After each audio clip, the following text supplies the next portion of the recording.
Bienvenidos todos y todas al curso de lectoescritura, adscrito al programa Vamos para la Universidad. Mi nombre es María Isabel Mesa y los estaré acompañando en esta que es la sesión 17, en donde tendremos un tema muy interesante. A ver, por acá, ok, que son los párrafos funcionales de introducción. Bien, los objetivos para la sesión: reconocer los diferentes párrafos que componen un texto y definir los elementos que componen el párrafo de introducción. Bien, vamos a mirar nuestra agenda. Iniciamos sobre una historieta, una situación de clase, después nuestro contenido y en la actividad central tendremos cómo identificar el párrafo de introducción en una crónica. Vamos a ver una crónica de Luis Tejada, un autor colombiano muy bueno, espectacular, y ya después miraremos la actividad de profundización.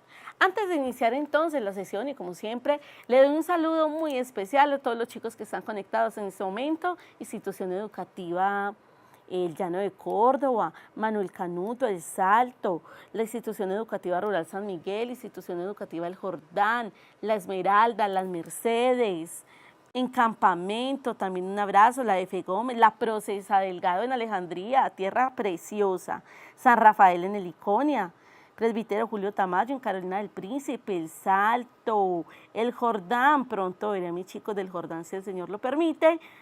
Ay, Lorenzo Yalí, por ahí me dijeron: profe, si va a venir a Vegachí, vaya Yalí, que es muy cerquita. Claro que sí.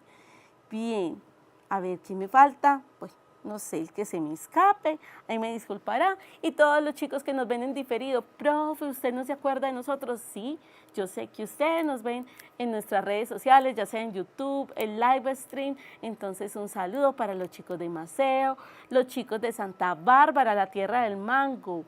Un saludo para mis chicos de Santa Bárbara, también los chicos de la Institución Educativa San Andrés, Atanasio Girardot, Institución Colombia. Ay, el Emiliano García con mi profe Eudes, un abrazo para todos ellos. Y bueno, el Guayabo, los Palomos, la Floresta, la Institución Educativa La Floresta. Profe, ¿usted nunca se acuerda de nosotros? Sí, sí me acuerdo, es que a veces es difícil saludarlos a todos. Bien, después de esta saludatón, vamos a iniciar entonces con la activación de saberes previos. Y tenemos aquí como esta serie, dice: curso de español, es el 14. Para mañana quiero que hagan una crónica sobre contaminación visual en la institución, teniendo en cuenta introducción, desarrollo del tema y conclusiones. Aquí nos están hablando de la macroestructura del texto.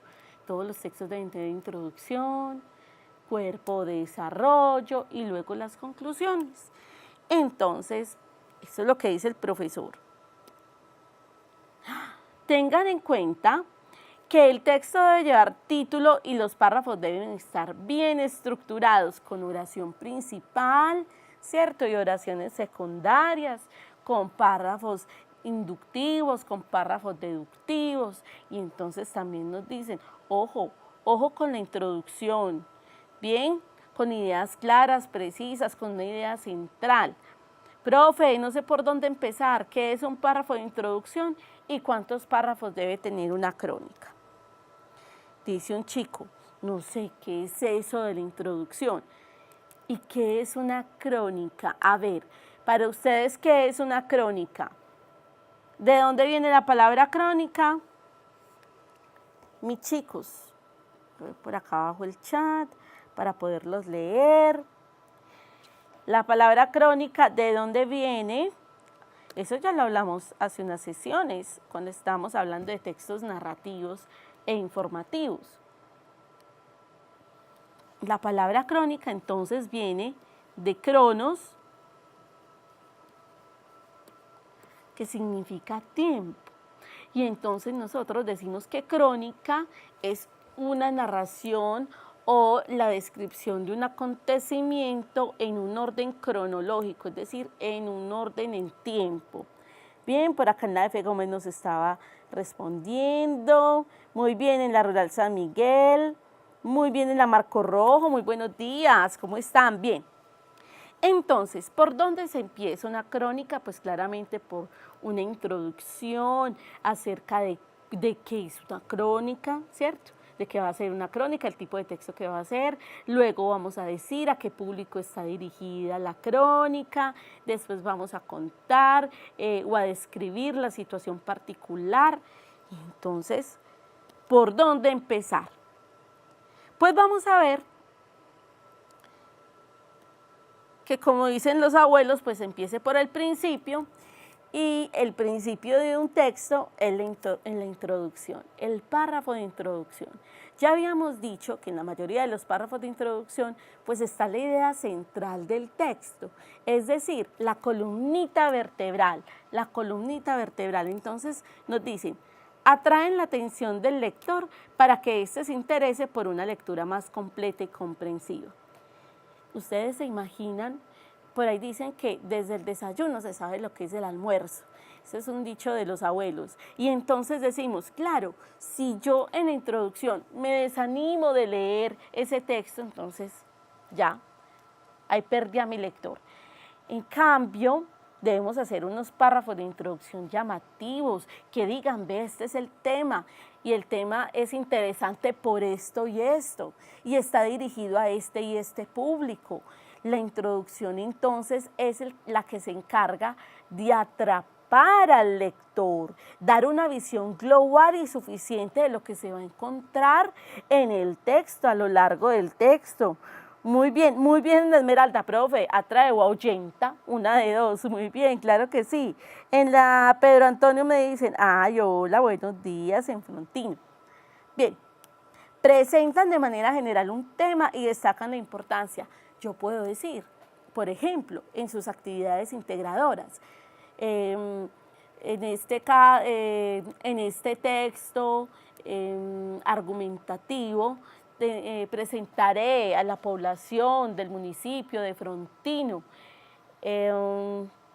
las pocas estrategias o las estrategias insuficientes que está teniendo la administración municipal respecto a la organización de Este tema es importante porque no podemos permitir como comunidad que se realicen tales y tales cosas, o porque como comunidad debemos ser sintientes y apropiarnos de esta situación y no solo dejárselo a la municipalidad, ¿cierto? Es decir, vea, ese es el tema.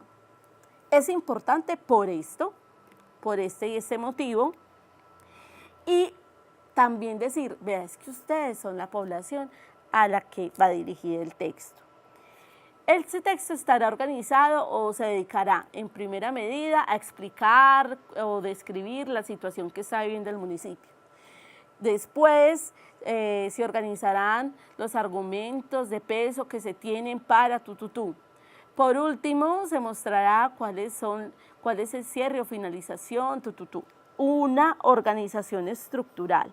Desde el inicio usted debe decir, más o menos, grosso modo, qué es lo que va a decir su texto. Bien.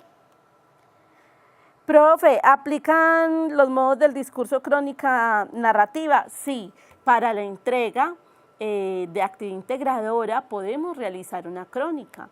Imagínense qué chévere una crónica de emprendimiento.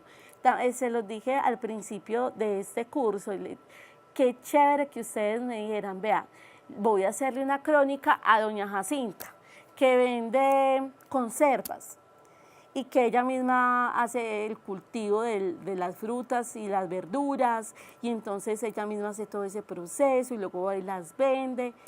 Chévere, increíble. Hay una persona que es invidente en mi municipio y que hace cosas maravillosas, enseña, hace instrumentos musicales. Genial, maravilloso, qué chévere. Miren, a veces hacemos historias de unas cosas grandes que ya todo el mundo pues las ha visibilizado. Qué rico hacer crónicas e historias de esas personas anónimas que hacen cosas maravillosas. Entonces, hay que ponerle ánimo a esto.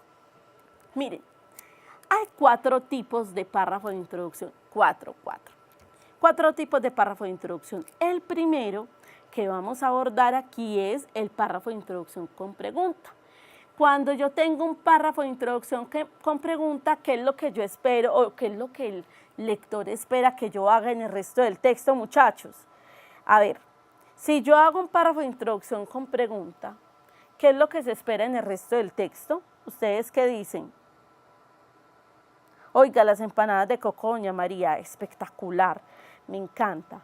Chicos, cuando nosotros, claro, muy bien en la Eduardo Fernández, cuando nosotros hacemos un párrafo de introducción con preguntas, siempre el lector espera que nosotros respondamos esas preguntas durante o a través del texto.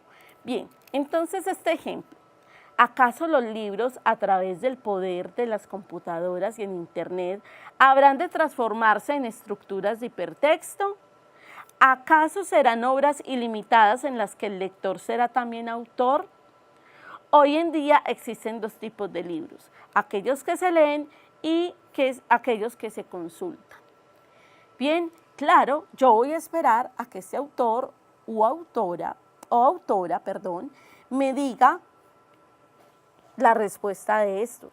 Y entonces yo ya sé desde la introducción que el texto va a consistir en la respuesta a estas preguntas.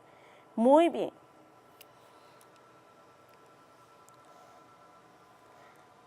Cuando ustedes me escuchen así entrecortado y cositas así, le dan F5, se renueva la página y ya luego escuchan mucho mejor.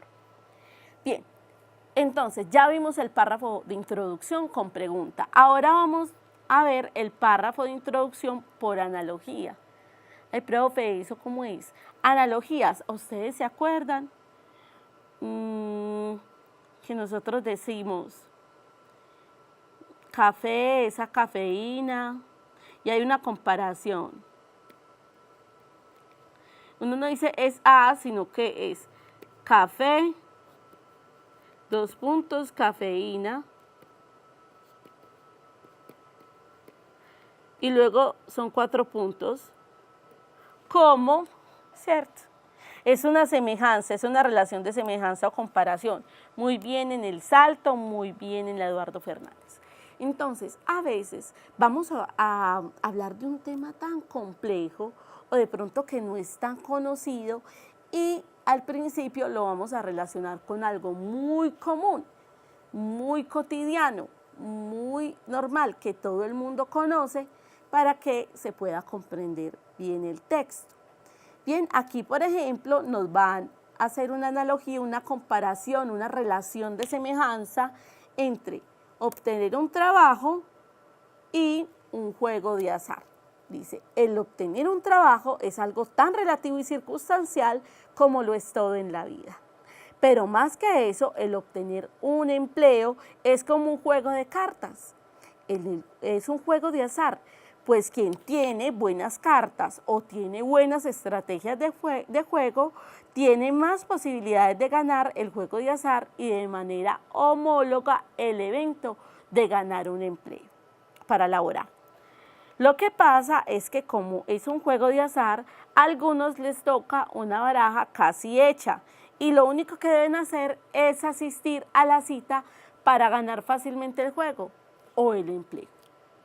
Mientras otros tienen una mano cuyas cartas no son tan recomendables para la partida aludida, por lo que será más difícil el que logre ganar el juego o el empleo. Bien, ganar el empleo es como un juego de azar, una analogía.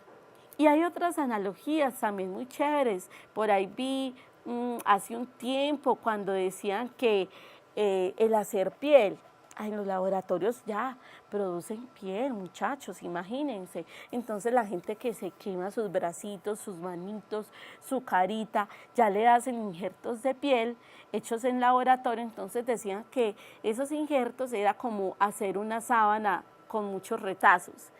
Miren, comparaban algo tan complejo y delicado como es hacer un injerto de piel con la realización de una sábana o una colcha de retazos. Perfecto. Claro, hay un contraste también, muy bien en la esmeralda. Aparece mucho el conector como, semejante y tal, muy bien en la esmeralda, muy buena acotación. Felicitaciones. Miren, hay otro tipo de párrafo de introducción que muchos lo hacemos, muchos. Yo lo hago bastante. Es un párrafo de introducción a partir de una cita. Entonces, pongo la cita que yo considero que puede como ampliar un poco allí el tema, decir, vea, esto es lo que voy a hablar, esto ya lo habló alguien muy importante, y entonces yo tomo esa cita y luego voy introduciendo poquito a poco el tema. Dice, ser moderno es formar parte de un universo en el que, como dijo Marx, todo lo sólido se desvanece. Nada más con esta cita ya uno sabe, ser moderno es formar parte de un universo. Y entonces uno dice, claro, me van a hablar de la modernidad, donde todo lo sólido se desvanece. Entonces me van a decir como de lo efímero, de la modernidad. Yo ya desde esta cita, yo logro vislumbrar de qué me van a hablar en el texto, ¿cierto? Por lo menos en la introducción. Entonces miren lo que dice acá. Parece pertinente iniciar esta indagación con la apreciación anterior, cuyas últimas palabras corresponden al título del libro en el cual Marshall Berman indaga acerca de la modernidad. Acerté, ahí está, nos van a hablar de la modernidad, lo deduje a partir de la cita.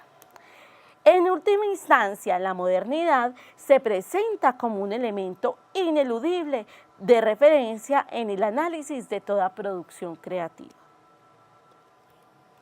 Es conveniente, para llegar a un entendimiento del progreso de aproximación y caracterización de la modernidad en el arte producido en Colombia durante el periodo propuesto, a partir de algunas consideraciones teóricas previas, y efectuar inevitables referencias al ámbito latinoamericano dentro del cual está inscrito y funciona el proceso colombiano.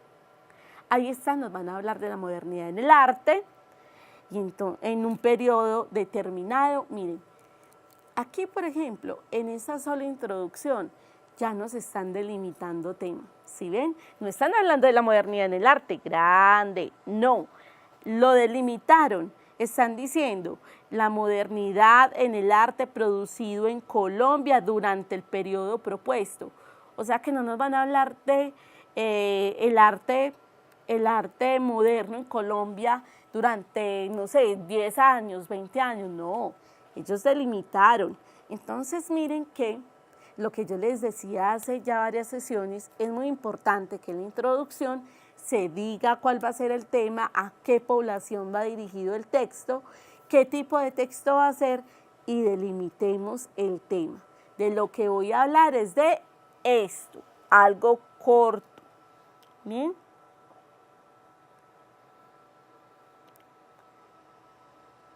Y llegamos al párrafo de introducción por definición. Entonces, ya vimos hasta el momento 3 párrafos. Párrafo por pregunta, que se supone que en el texto debemos responder o dar respuesta a esas preguntas. Párrafo por analogía, comparación, semejanza, contraste. También vimos párrafo por inicio en cita, ¿cierto? Párrafo de introducción por cita. Y ahorita vamos a ver el cuarto, que es párrafo de introducción por definición. Entonces uno dice, definición, van a definir algo que van a estar constantemente hablando, de lo que van a estar constantemente hablando en el texto.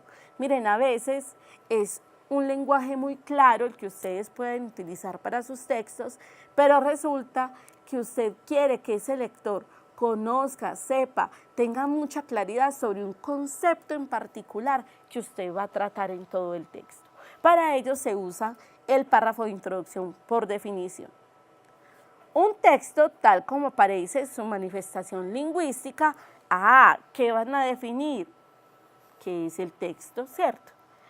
Un texto tal como aparece en su manifestación lingüística es y representa una cadena de artificios expresivos que el destinatario debe actualizar.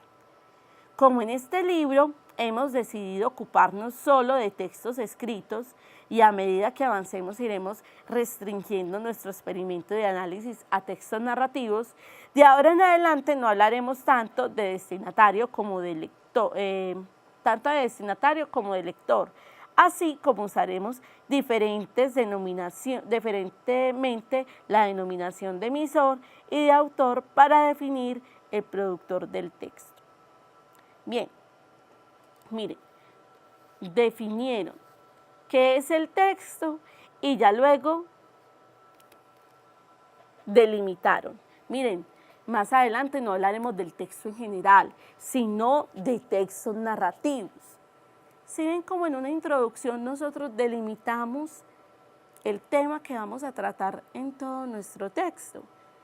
Importantísimo, chicos. Aquí les voy metiendo así cositas también de la actividad integradora, porque claro, a veces uno dice, ay, aprendí tal cosa, ¿y cómo lo voy a aplicar? Pues ustedes tienen cómo aplicar esos conocimientos. Bien. Ay, por aquí me están saludando el 20 de julio. Un saludo para esa institución maravillosa. Vamos a la actividad. Vamos a la actividad. Vamos a leer la crónica El cine y el infierno de Luis Tejada. Entonces, vamos a pensar qué es una crónica. Ya ahorita al inicio habíamos dicho que crónica viene de cronos, que es tiempo,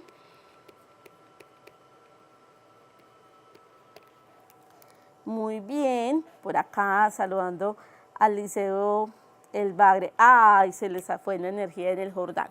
Bien, cronos es igual a tiempo. Y entonces, cuando hablamos de crónica, ustedes ya me lo habían dicho muy juiciosos por el chat, habían dicho, profe, crónica es una narración o información de un acontecimiento en un orden de tiempo determinado. Muy bien. Algunas características de la crónica. A ver, chicos, ¿ustedes qué dicen? Características de la crónica. A ver, bien juiciosos.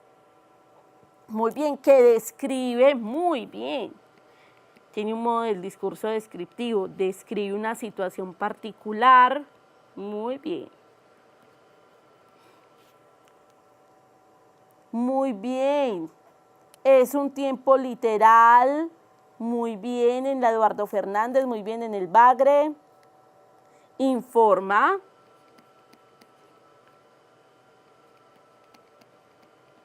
Muy bien, en la F. Gómez me dice, profe, habla del tiempo, muy bien. A veces tiene orden en el tiempo, a veces no. En la mayoría de ocasiones, una crónica lo que hace es dar, ¿cierto?, todos los detalles de un acontecimiento en un orden temporal, qué pasó primero, qué pasó después, qué pasó a las 5, qué pasó a las 6, qué pasó a las 7, a las 8, a las 9, a las 10, ¿cierto? Pero miren que nosotros en Colombia tenemos un autor espectacular, bueno, él vive en nuestra cultura, en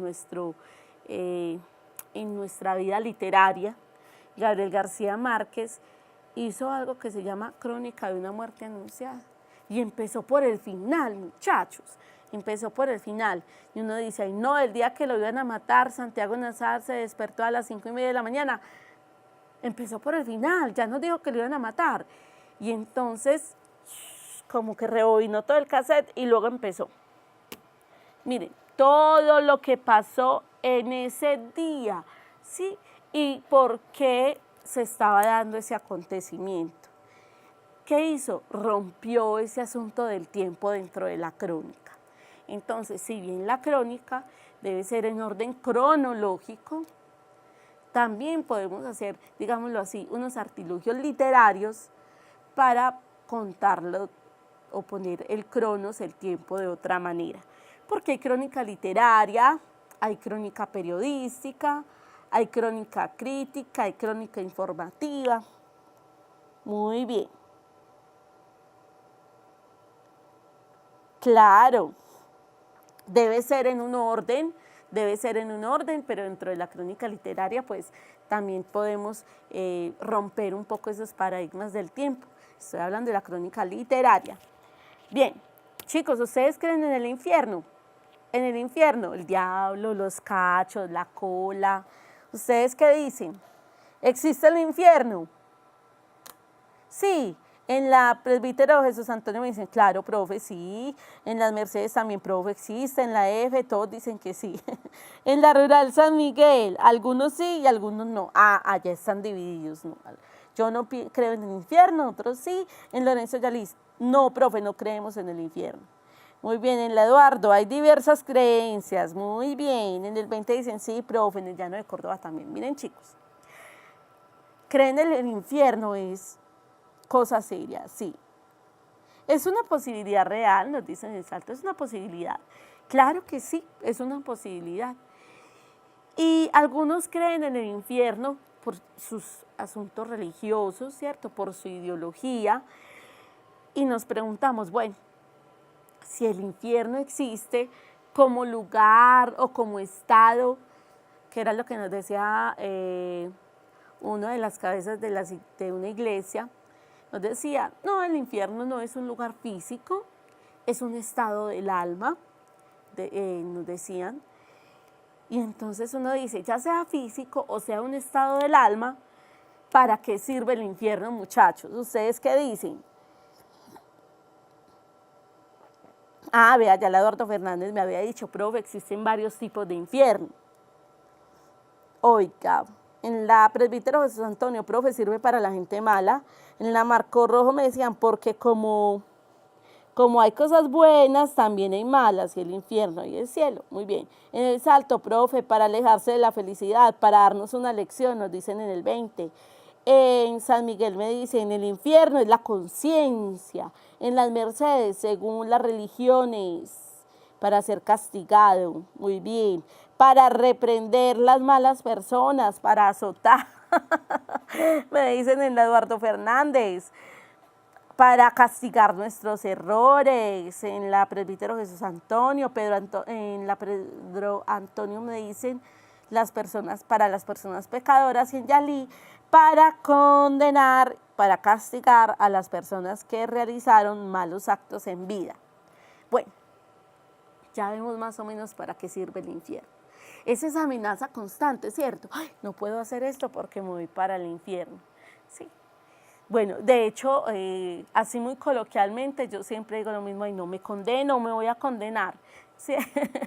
Cuando de pronto uno dice, ay no, esto está como que muy salido de las reglas de mi ideología religiosa, entonces me voy a condenar, Dios mío, me voy a condenar. Eso es como una palabra así, o un dicho, o una frase recurrente para mí. Listo, chicos, vamos entonces a la lectura. Vamos a ver cuántos párrafos tiene este texto, dónde está ubicada la idea principal y en qué momento la crónica se empieza a creer en la existencia del diablo. Nos vamos a ir con esas 3 preguntas porque ustedes saben que a mí me gusta que sean lectores leones, que ataquen el texto y que empecemos entonces con las preguntas literales. Vamos a atacar el texto. Esta crónica es una delicia, muchachos, sencillamente una delicia. El cine y el infierno.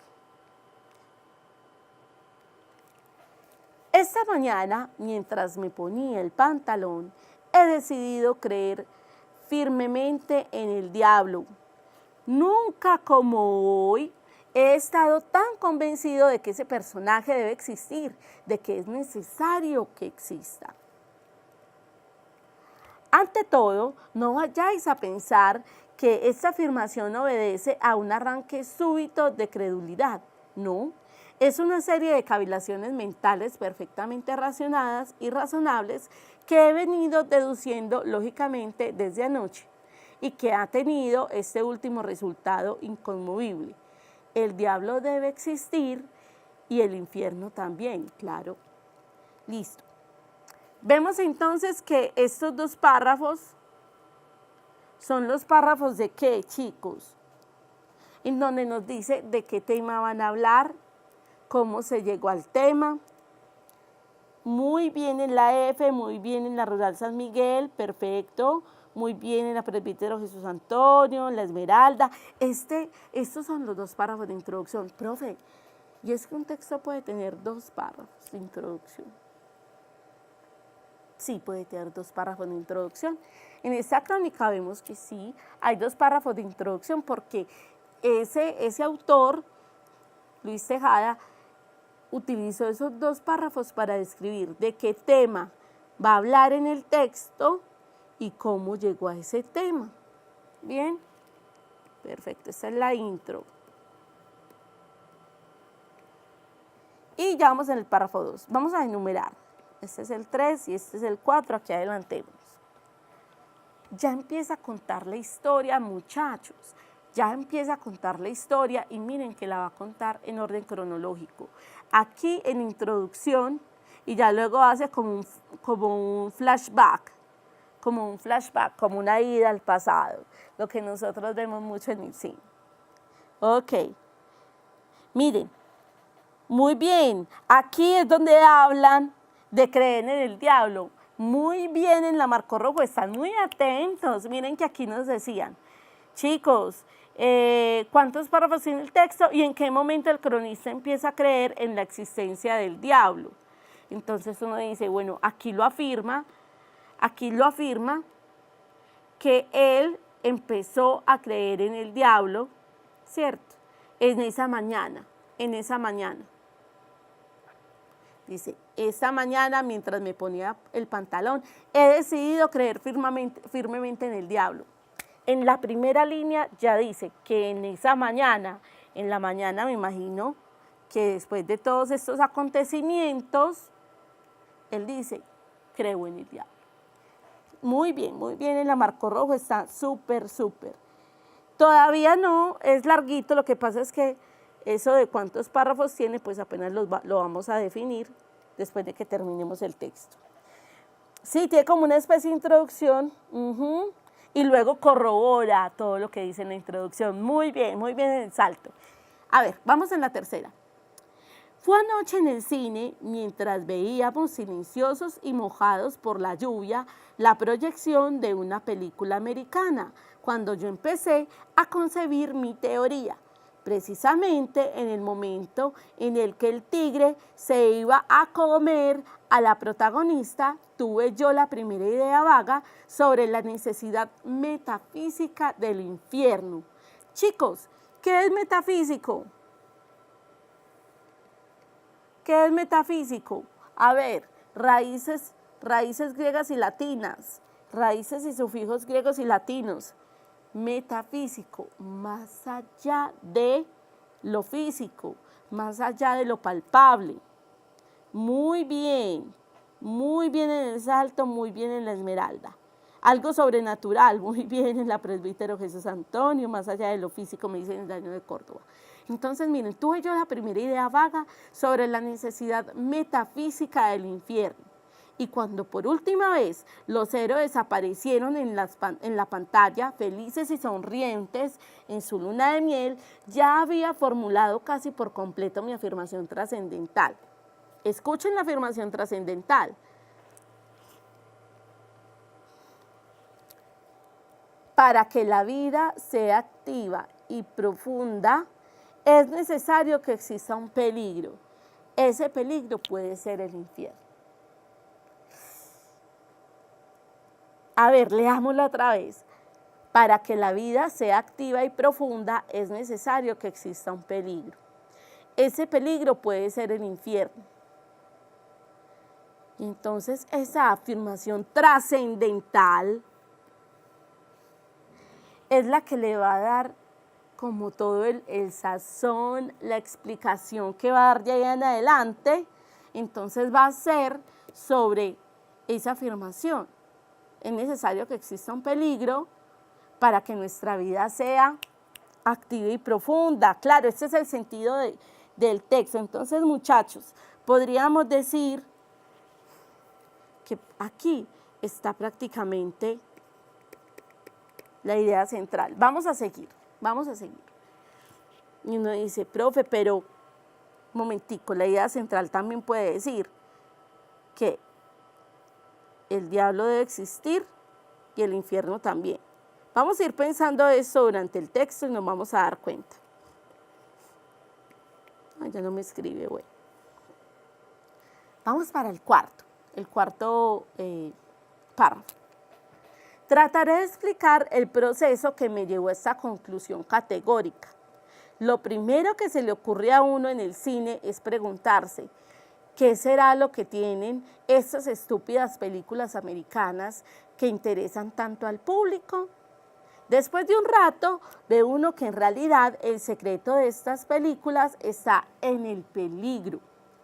Para que interesen, es necesario que el protagonista esté a punto de que lo devore un león, o de que los bandidos lo vayan a arrojar por el cráter de un volcán ardiente, o de perecer de hambre en el desierto.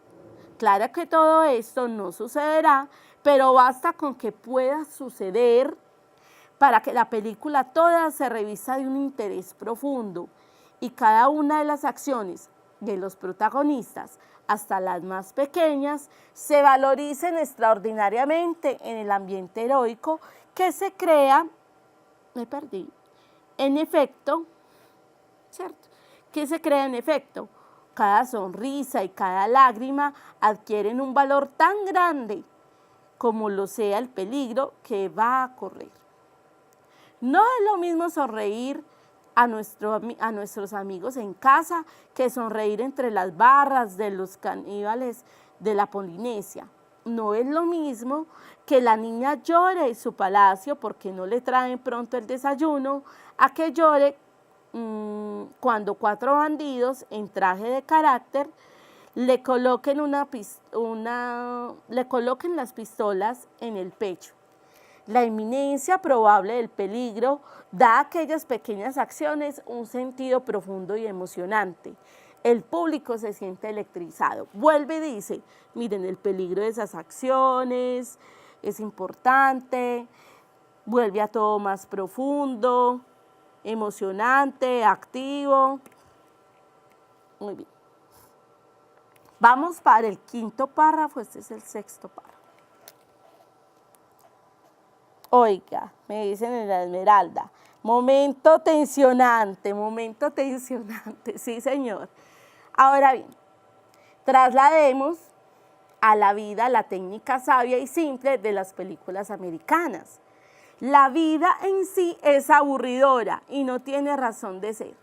Nuestros esfuerzos se pierden en el vacío y cada día las emociones se hacen más fugitivas y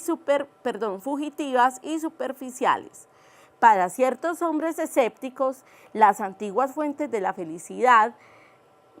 felicidad se están agotando.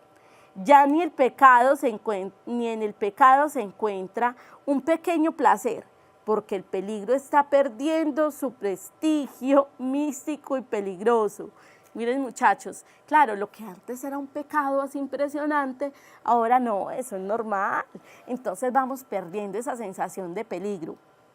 Es una buena teoría. El placer se aprecia cuando nos cuesta algo, cuando arriesgamos algo para conseguirlo. El placer, para que nos emocione hondamente, hay que ir a buscarlo como los expedicionarios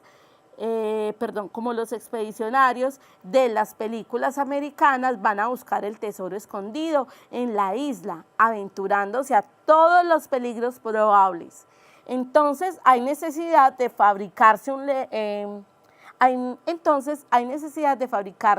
un león metafísico que esté a punto de devorarnos, o sea, imaginarnos qué sería ese león, qué peligro se constituiría allí, que pueda ser muy bien, que esté a punto de devorarnos a cada momento. Y ese león metafísico puede ser muy bien el infierno. Si nosotros llegáramos a creer con sinceridad, con absoluta y ciega sinceridad en el infierno, la vida adquiriría de nuevo su valor emocional y la felicidad sería posible en el mundo. Suponemos, por ejemplo, el amor. Si yo estoy convencido de que el beso que le voy a dar a mi prima detrás de la puerta puede constarme la salvación eterna, ¿cómo será de intenso y delicioso ese beso?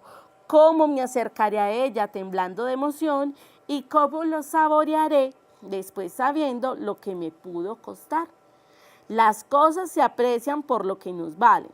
Si lo que arriesgamos por ellas es infinito y eterno como la salvación, infinita será la felicidad con que las disfrutemos. En la expectativa de ese peligro inminente, las acciones grandes o mínimas se valorizan hasta un grado inconmensurable y la vida se convierte en un campo invisible de batalla en que todo lo tendremos que conquistar con nuestra audacia y con nuestro esfuerzo. Profe, un párrafo de 2 renglones, sí, muchachos, un párrafo de 2 renglones. Indudablemente el infierno es una institución sabia y necesaria. No me explico cómo hay quienes no crean bien en él. Bien, ¿qué les pareció? Oiga, para los seres humanos nos gusta lo que no podemos tener y sea muy riesgoso o muy arriesgado. Muy bien en la Marco Rojo y en la Rural. Se ha perdido en medio. Ay, sí, nos estamos convirtiendo en personas arriesgadas. Miren, por ahí dicen las mamás, les ha pasado, es que ay no, lo más aborrecido es lo más apetecido. ¿Han escuchado ese dicho? Lo más aborrecido es lo más apetecido. Y entonces decimos, claro, lo que está prohibido, eso sí, con ese muchacho no te me vas. No, ese es el muchacho que nos gusta, ¿les ha pasado? Esa muchachita no le conviene, no, esa es la que nosotros queremos. Ahí vamos adelante, Ave María, adrenalina pura. Muy bien en las Mercedes. Pero Antonio me dicen, parece que estamos ante la decadencia del peligro. Claro, entonces como ya nada es pecado, como ya todo es permitido, entonces no tenemos esa adrenalina, esa emoción en la vida. Y por eso es que a veces nos deprimimos tanto, estamos siempre aburridos. Miren, esto es una teoría muy chévere, muy bacana. Bien, ¿cuántos párrafos tiene este texto? 7. Identificamos cuál es la idea central. Miren, muchachos, todo gira en torno a que para que la vida sea activa y profunda es necesario que exista el peligro. Y ese peligro puede ser llamado infierno. Y todo lo basa en eso, lo demuestra, dice, mire, el peligro inminente es importante, ya sea el león o lo metafísico a un león, ¿cierto? El león significa el peligro y nosotros en nuestra vida necesitamos eso, saber que hay un infierno, saber que hay un castigo, saber que hay un peligro para que nuestra vida no pierda emoción. Claro, la gente, oiga, para acá en el Salto, se ha venido llegando a una permisividad de todo y nada es malo y al mismo tiempo se va perdiendo el sentido de la misma existencia. Muy bien en el Salto, me encantan esas reflexiones que ustedes hacen porque esta lectura es sencillamente espectacular y nos hace reflexionar frente a muchas cosas, además de mostrarnos que hay un párrafo de introducción, que hay una idea central, que gira en torno toda esa idea, que la demuestran. Ustedes miren, hasta en los textos narrativos, como este, que es una crónica literaria, nos demuestran, sustentan, argumentan a través de ¿qué? Pues de la narración, una idea. Más demostrada para dónde, ¿cierto? Nos convenció o no, ustedes nos los convenció, yo creo que sí. Bien, chicos, llámese infierno, llámese castigo, llámese de otra cosa, pero uno dice sí, necesitamos saber ahí como el peligrito, como eso prohibido. Muy bien. Hoy en día no le damos importancia a las consecuencias que traen nuestros actos. No, a lo mejor no es que no le demos importancia, sino que las consecuencias se van menguando. Entonces haces algo y bueno, no es tan fuerte la consecuencia, entonces igual lo haces. Claro, o sea, perdiendo el sentido de las cosas. Listo, chicos, vamos avanzando. Chicos, ¿cuál es la relación entre el título, que es el cine y el infierno, y el contenido? ¿Cuál es la relación? El cine y el infierno. Oh, allá, infierno.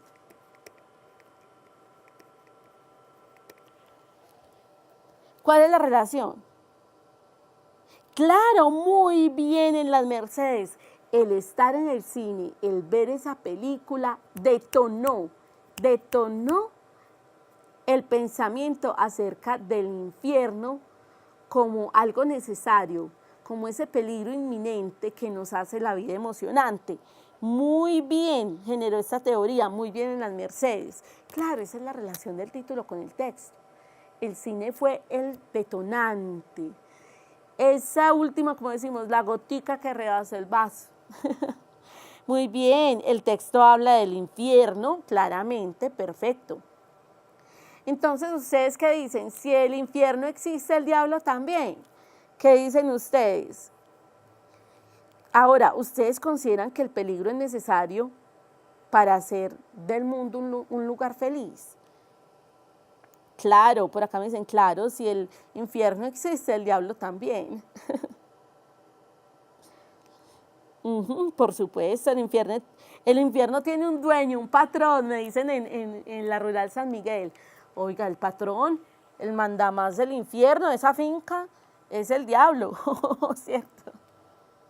Muy bien, perfecto. Chicos, entonces ustedes, ¿qué? ¿Los convenció esa teoría de que el peligro es necesario para que el mundo sea más feliz? ¿Sí los convenció o no? ¿Ustedes qué dicen? ¿Sí es necesario? Claro, sí, me dicen en la F, claro, por acá me dicen, no, profe, no, en el llano de Córdoba no es necesario, somos felices también haciendo actos buenos, sintiendo esa satisfacción. Muy bien, depende del infierno de cada persona, me dicen en la presbítero Jesús Antonio. Depende el infierno de cada persona y también qué tan grande es el diablo. Muy bien, el peligro reta y también frena. Ay, muy bien el Eduardo Fernández, mire esa contradicción, pero también ciertos paradigmas hay allí.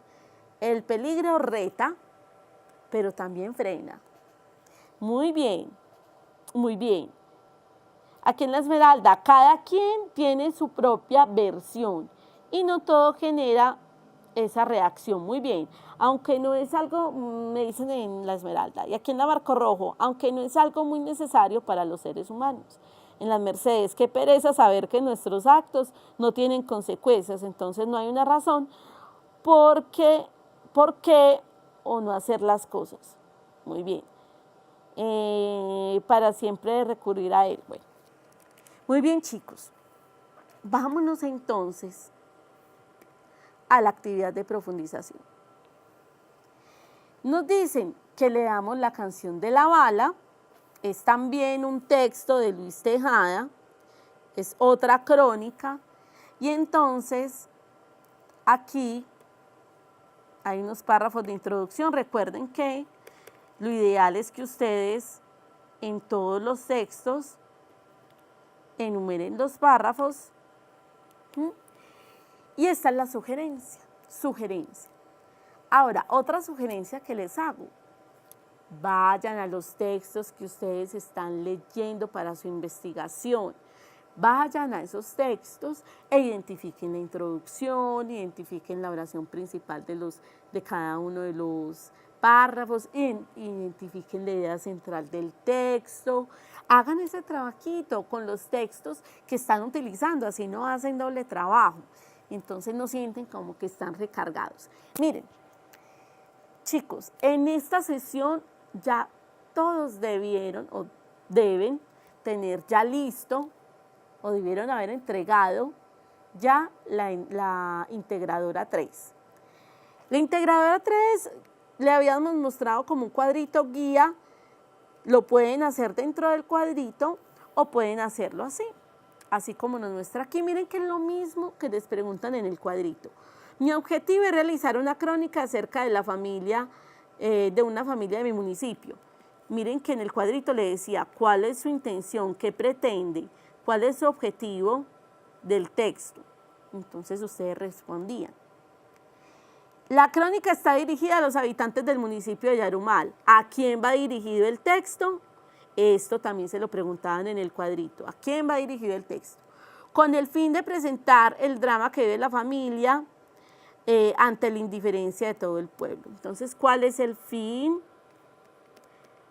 o la importancia de su tema? Ustedes aquí pueden decir, es importante abordar este tema puesto que el medio ambiente, la calidad de vida, la salud de los habitantes del municipio de Yalí se está viendo afectado, ¿cierto? ¿Cuál es la importancia de su texto? Luego, ¿qué hace usted? Describe cómo va a conformar el texto. Miren, así, grosso modo, yo ya sé que aquí este chico, o esta chica, perdón, que es Teresita, es la introducción, que estos son los párrafos de contenido y que este va a ser el párrafo de cierre o conclusión.